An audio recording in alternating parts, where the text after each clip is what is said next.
will make the fluids near it change. The liquids and gases make convection currents. The air it changes right from source of heat or light. It's moving to and fro, bringing heat with it.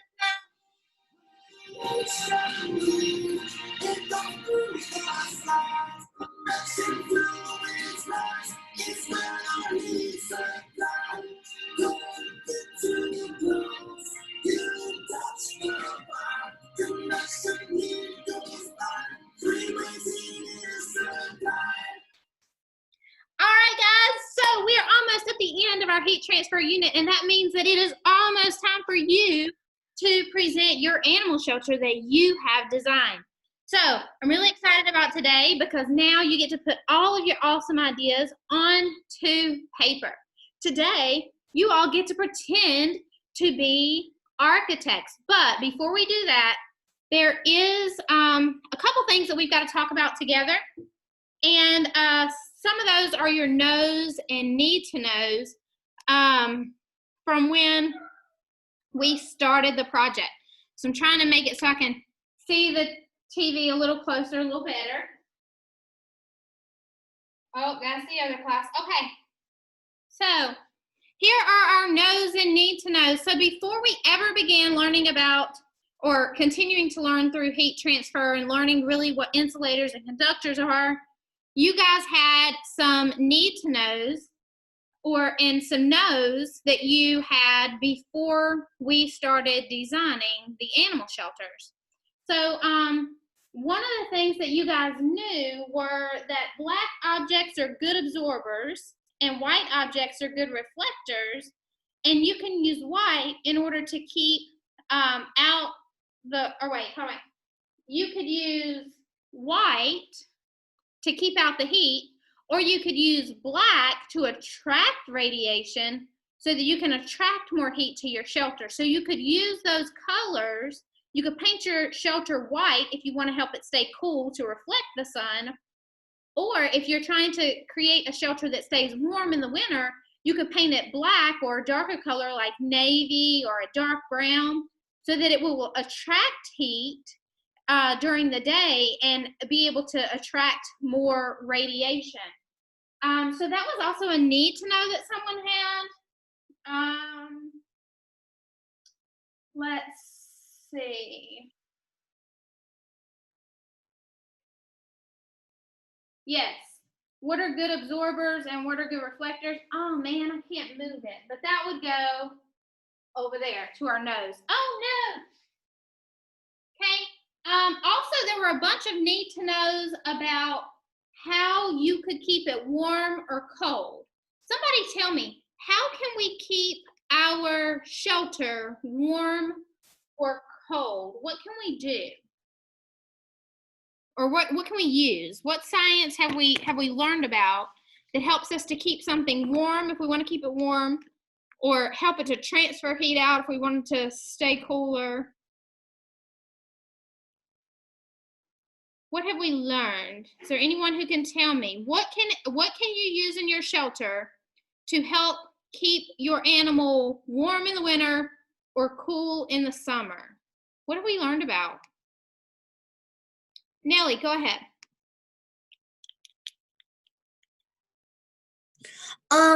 What we learned about is that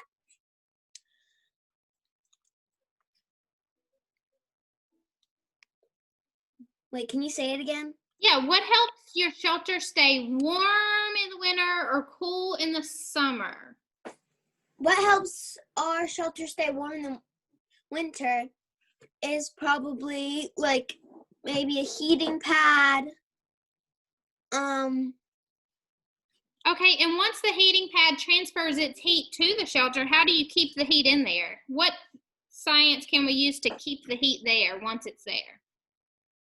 Maybe you would use wood to keep the warmth in the shelter and not make it go out. Okay, so Nellie is sharing with us a couple sources of heat, but say that it's cold outside and we've warmed up the inside of the shelter. What can we use to help to keep the shelter warm? Who can tell me? What can we use to help keep the shelter warm so the heat doesn't escape to outside? Josiah, go ahead. I think the other one, you kind of said it. It's like how black, how white reflects it, and how black kind of. Okay, so you're saying maybe paint the inside white so it can reflect the heat. Okay. What do you think, like, Fumi? Oh wait, no, I'm sorry, Fumi, not yet. Josiah, go ahead. Tell me more, because I may have missed some of what you were saying. Or you can use like paint the black outside so the heat can like I just had it in my head and I just forgot. Okay, excellent. So we could also use our colors that we know for the reflectors and absorbers. We could also paint the outside black so that the shelter continues to attract more heat. So we can warm up the inside and keep adding heat from the outside from the sun's radiation. Okay, Fumi, what other ideas do you have? After we use the heat packs or wood that Nellie mentioned, what could we use to keep the heat in the shelter? I think you can use like, I forgot what I was gonna say. Okay, if you remember, just go ahead and raise your hand. That's fine. Genesis, go ahead. A heater or a fireplace. Okay, so again, you're giving me different sources of heat, but I want to know what we can do to keep the heat in the shelter. Once we've used that source of heat to warm the shelter up, what can we do to keep the heat in its place in the shelter? Jamari, what could we do? So what I think is like we get like things like something that like the sun radiation can get through, and we set it out like outside into like the sun, so like the animal can go inside of it, and the heat waves. Okay, so again, you're talking about how we can continue to add heat to the shelter from the outside. But what I'm looking for is for someone to tell me, once we have heated the shelter up from the inside, so here's our shelter. Once we've used the heat source, so we're gonna do fire as the heat source. Once we have the heat source and it's radiated heat throughout the shelter, what can we use to keep the heat from escaping the shelter? Because remember, heat travels in waves. Laylan, what can we use? Thank you for raising your hand. What you can use to keep it hot inside. Yep. So that it doesn't continue to transfer out, because heat travels in waves, so it's going to keep transferring unless you have something to stop it. So I already see something in the picture of the doghouse. No, I'm talking about this. I want to stop the heat from transferring. What can I add to this shelter that I just drew to keep the heat from transferring?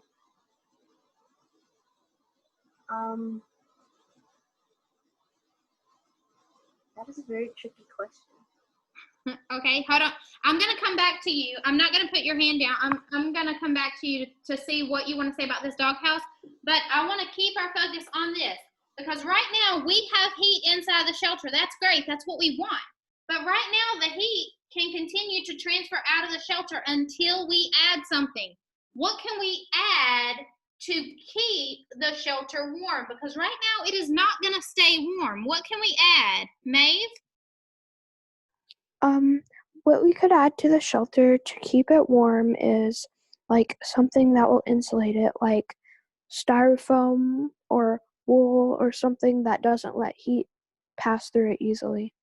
Yes, so we are going to surround our shelter with an insulator to keep the heat in its place. So instead of the heat waves continuing to travel out of the shelter, I wish I had a yellow, when it gets to that insulator, the insulator is going to bounce it back. and only occasionally will you have a wave that is able to escape, because an insulator makes it so that heat waves do not pass through easily. Okay? All right.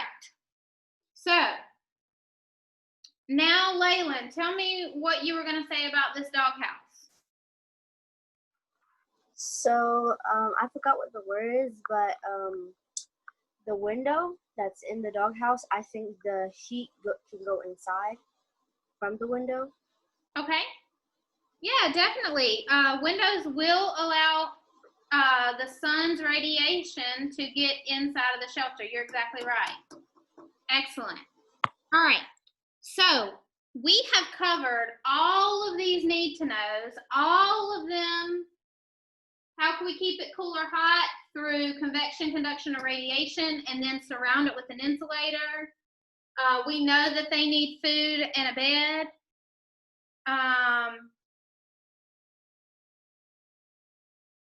How do we keep it in a cold or hot environment when the temperature is opposite outside? We know that we need to have an insulator so that the heat can't transfer out or in. We got that. It's pretty much the same thing there. The only thing that we have not covered yet is what temperature should we be shooting for to keep the animals most comfortable. So when we are thinking about our pets and we think about us, what temperature are we usually most comfortable? Oh, and thank you to Mackenzie and Samira for commenting in the chat with your answers. Excellent job. I didn't see those earlier. Okay. So I've got one guess in the chat. What temperature are we most comfortable at? Let's think about your thermostat at your house. What temperature is your house usually at?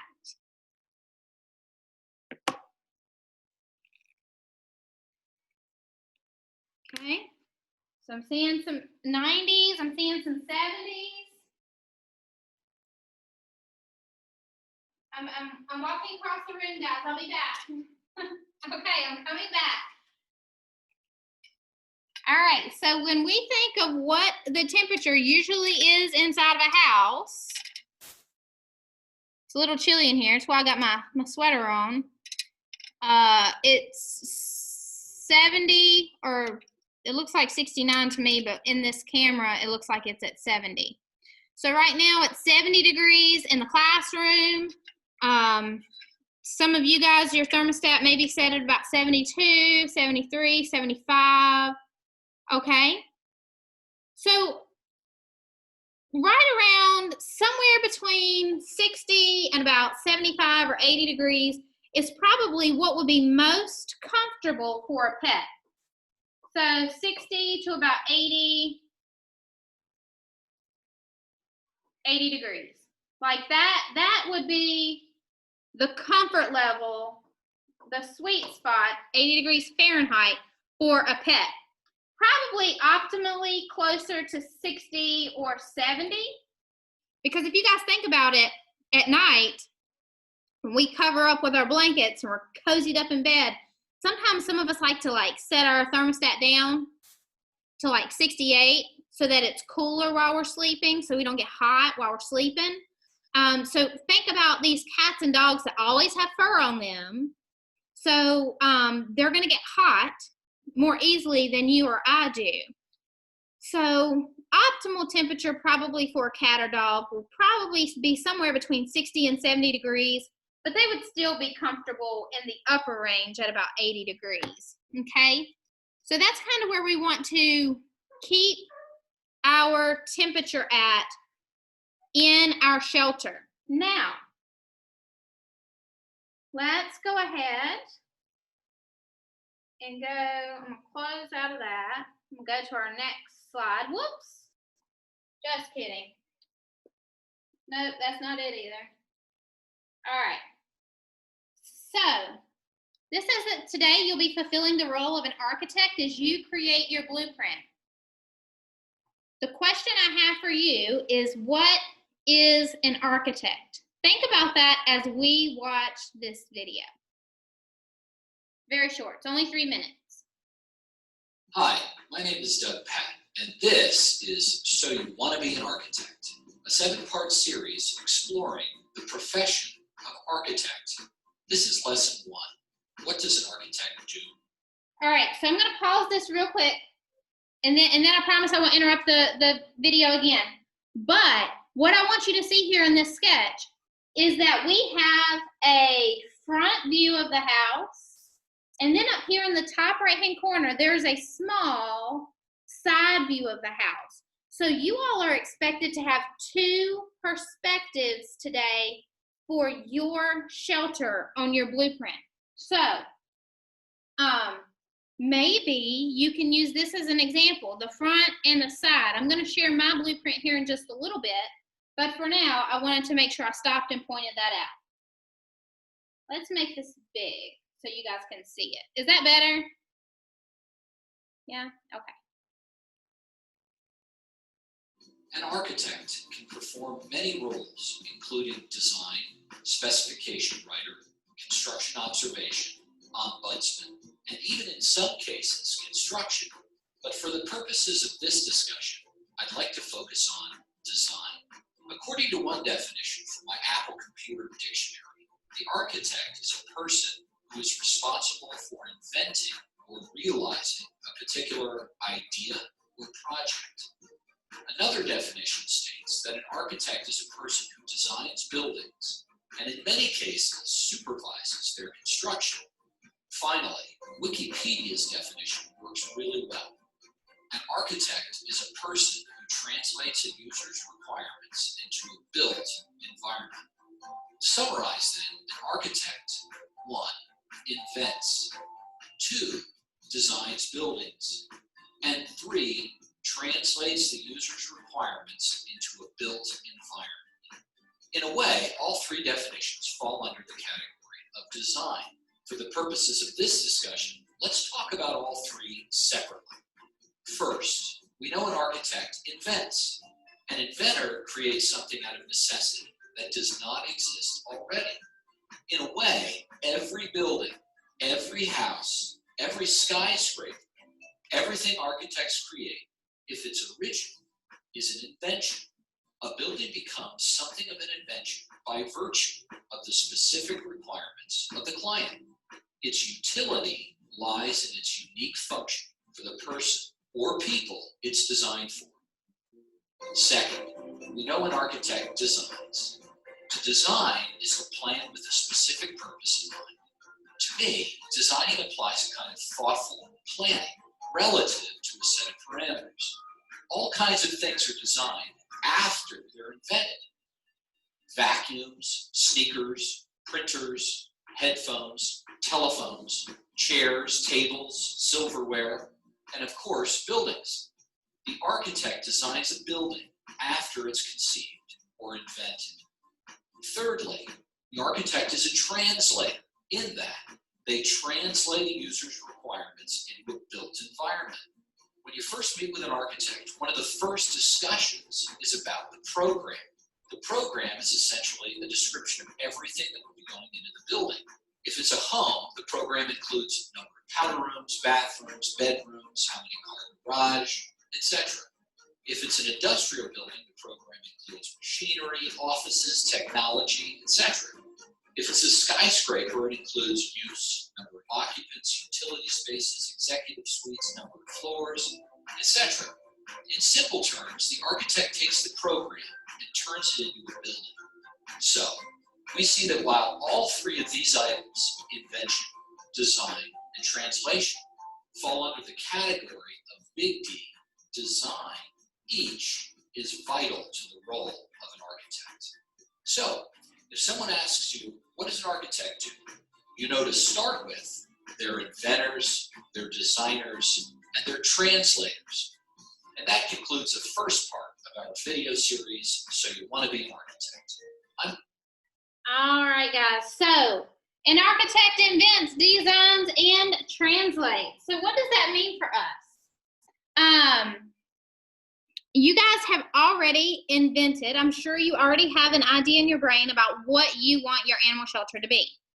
Today, you are going to put your invention and your design on paper. So today, you're going to translate what's in your brain into a blueprint, something that someone could follow to actually build the design that's in your brain. So a blueprint is a detailed print of a drawing that shows a building plan. So when we are creating our blueprint, it is extremely important that we do a couple things. It is extremely important that we take our time, that we pay close attention to details, and that we are specific, and that we clearly label. The more specific you can be, the better off a builder is going to be when they build your project. And remember, we're going to have veterinarians, people from the animal shelter, the principal and instructional coaches, as well as your other 5th grade teachers. They are going to be voting on which shelter is the best structure for an animal to stay either warm in the winter or cool in the summer. And we're going to have a winner for each class who's going to get a surprise mail to them. But then we are also going to have one overall 5th grade winner. So one of those 3 people, we're going to have an overall 5th grade winner whose design I'm actually going to try to build according to your blueprint. Now, if I cannot build whatever it is according to your blueprint, then chances of you being selected are not very high. So please make sure that you guys are taking your time, that you're clearly labeling things, and that you're being very specific. If you want me to build something out of wood, you've got to tell me what kind of wood. And we're going to talk about that here in a minute as I show you my blueprint that I drew. Okay. So here is an example of my blueprint. And in the video that's linked into Echo today, you will actually see the blueprint, and it's actually like some of it's time lapse, some of it's actual like when I'm drawing. But it's step by step how I came up with this and how I used my checklist as I went through to make sure that I had every piece. You start with writing, your title. My title is A Super Warm Shelter. Then you add your name. And for those 2 things, you get 10 points. And you'll see that here on the rubric on the next slide. You get 10 points just for titling and writing your name. 10 points is better than a 0. But you're going to continue on. You're going to add at least 2 perspectives. This perspective is worth 15 points, and this one is worth 15 points. The example that I have given you here is the front and the cross section. And I'm going to show you the actual one now so that maybe you can see it better. But we have the front view and the cross section view. The cross section is like if I were to actually cut the house across those dotted lines there, what would you see looking down in the shelter? So if you are going to insulate your walls with something, and you want a picture of that, I'm insulating my walls with cotton balls. As you can see, I've clearly labeled that there. I'm going to insulate my walls with cotton balls, and that is where I put that there. So it's going to be plastic vinyl on the outside, cotton balls, and then plyboard or particle board on the inside. And again, it's clearly labeled. Particle board is the kind of wood that I'm using. And I know that my shelter is going to have a pretty good chance at staying nice and warm because I'm using plastic, wood, and cotton balls, which help to capture air. So I'm using 3 different types of insulators there. Okay. Also on your checklist, it asks for labeled parts and materials, which I just talked about. And then it asks for a description of major components and how they use heat transfer processes to maintain or transfer heat. So we're going to zoom in a little bit. And I have here that air between the plexiglass window panes will help to insulate the radiation that will heat the home during the day.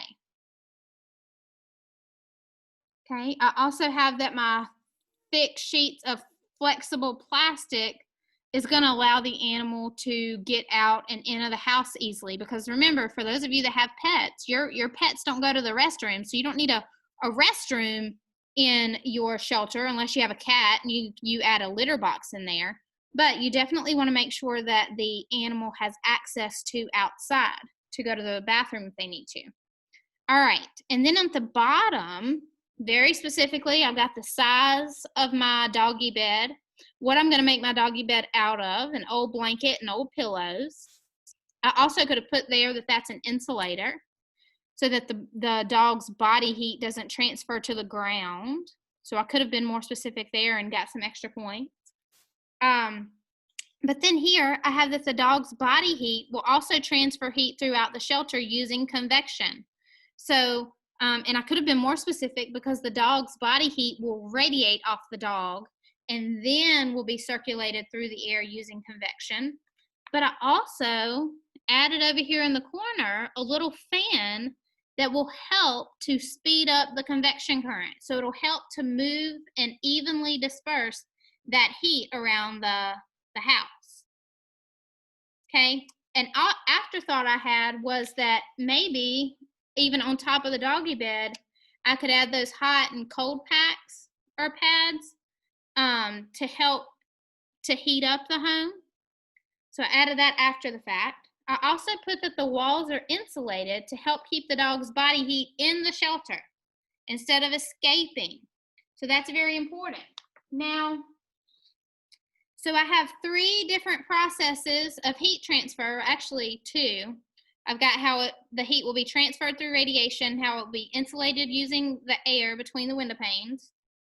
I have that the dog's body heat will transfer using conduction, and the fan will help with convection, and I have that these walls are insulated. All right, so that now I've got a check for describing the major components of heat transfer and how we will maintain or insulate or transfer heat. And then the last thing is the direction of the structure. So since I'm focusing mainly on keeping my home warm in the winter, I decided not to use these bottom 2 because a shady tree would block the radiation, and breezes and winds are just going to blow the cold air into the house. And so I didn't really need to utilize those in regard to direction, but the one that I could utilize was the sun's position. And I decided in my shelter that my shelter is going to face toward the west so that it will get the most daylight possible on the areas that will be warmed using radiation. So that means that the front of my shelter is going to face to the west, because remember, the sun rises in the east and sets in the west. So that way that the sun is facing, or the shelter is able to get the maximum amount of radiation throughout the day. Okay. So here is your grading rubric. This is how your blueprint will be graded. So what I'm going to do is I'm going to put the rubric beside of my computer when I'm grading your blueprint, and I'm going to say, all right, name and title, perfect, 10 points. 2 perspective, perfect, 30 points. Label parts and materials, well, they labeled them here, but they didn't label them here. So let's do 10 points there, okay?